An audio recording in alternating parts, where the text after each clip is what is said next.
Thanks to the questions we've been getting on JLWrangler.com, Wayalife.com, and of course right here on YouTube, Cindy and I decided to start a whole new segment where we answer some of the questions that you've been asking.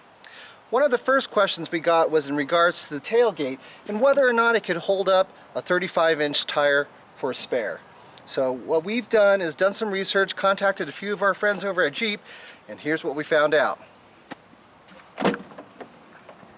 Unlike the JK tailgate, which was just steel and had spot welds going all across the top and would eventually break if you allowed your spare tire to jiggle around, the JL tailgate is actually made out of a cast magnesium body, or the structure inside is made out of magnesium, and it has an aluminum skin wrapped all the way around it.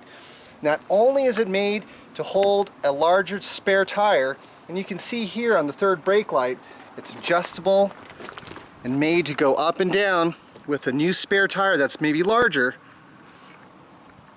but it's also made to have an additional trail-ready trail rail or even trail table that's capable of holding up to 85 pounds.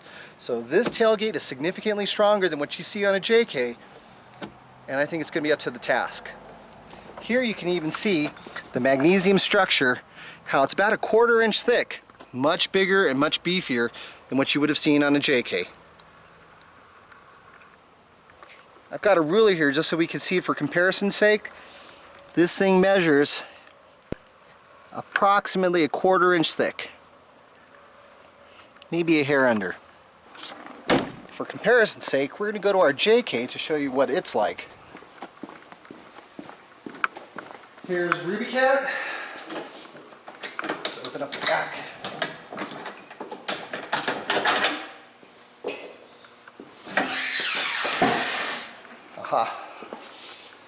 As you can see, this is all stamped metal with spot welds going across the top and all the way around the body.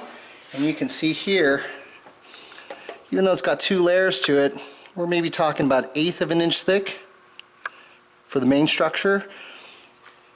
And then, geez, I don't know, 1/16 of an inch thick or less for the rest. So it's a huge improvement on the JL. Another question we've been asked is how tall our JL is. And as you can see here, we've got it parked in our front garage, which is the same as any garage in any house, and it has a standard 7-foot header. So I've got my tape measure here and we can show you exactly what I'm talking about. And we've got about 82 inches to the bottom of the garage door itself. So maybe just slightly above, yeah, about 82 inches or so. So we're going to go over here to our JL now, and this has a hard top. Granted, the soft top's going to be about maybe an inch taller at the top center bow, but on a JL with a hard top, on a Rubicon, about the back side of the hard top is the highest point. And we're going to measure here, and as you can see, we're looking at about maybe 72, 73, about 73 inches. So that'll easily fit into any standard garage. By comparison, we've got Moby here, and its highest point, because it's wearing a Trek top, even though he's on 40-inch tires, you can see right here at the top of the header, we measure out at about 70, 77 inches. So even with a Jeep this big on 40-inch tires, we can still fit in a standard garage.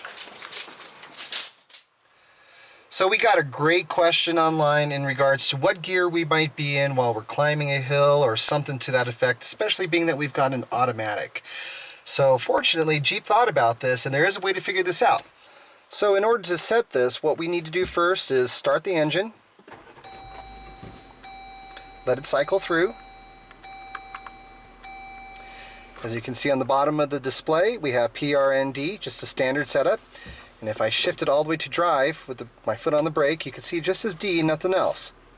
We're going to change that by going over to your controls on your steering wheel.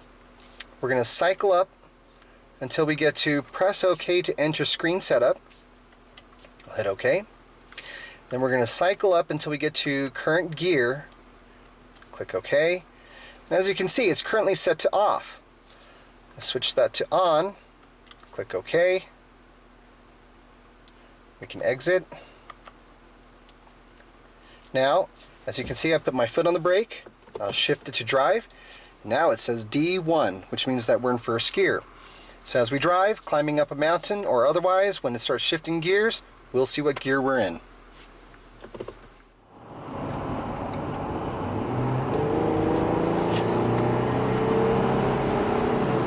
Alright, so the whole reason why we changed our gear selection on our dash, what we could see, is because a question came in regards to what gear are we in when we're doing about 3,000 RPM and climbing this grade.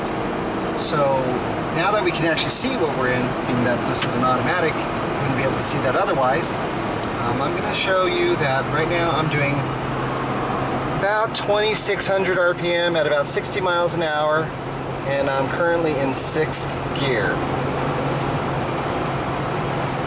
And it's going to get a little bit steeper, so it might actually drop and go to 5th gear, but we'll see. Let's see if it'll hold this. In fact, we'll do one step further. We'll go ahead and set the cruise control, which I can do right now by pushing this button. And then I can set it, whoops, let's see, let's go to 60 miles an hour. So now I have cruise control set at 60. I'm still at 6th gear, running 2,600 RPM. Still holding at 60 in 6th gear. Still 2,600 RPM.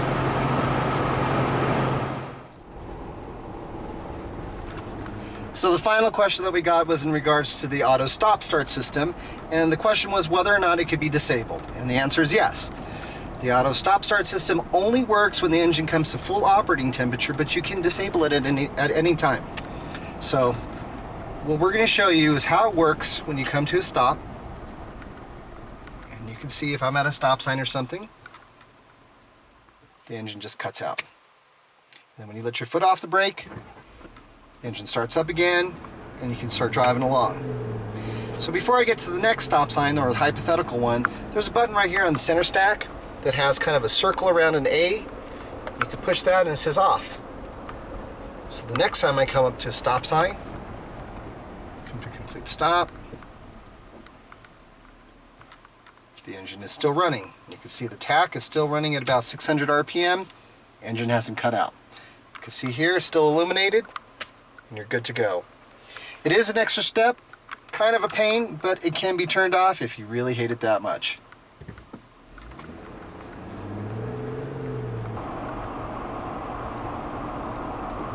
Thanks for tuning in to another episode of the JL Journal. This was our Q&A session, and if you've got questions that you want answered, by all means, please post them up on jlwrangler.com, wayalife.com, or of course, here on YouTube. Look forward to seeing you again soon.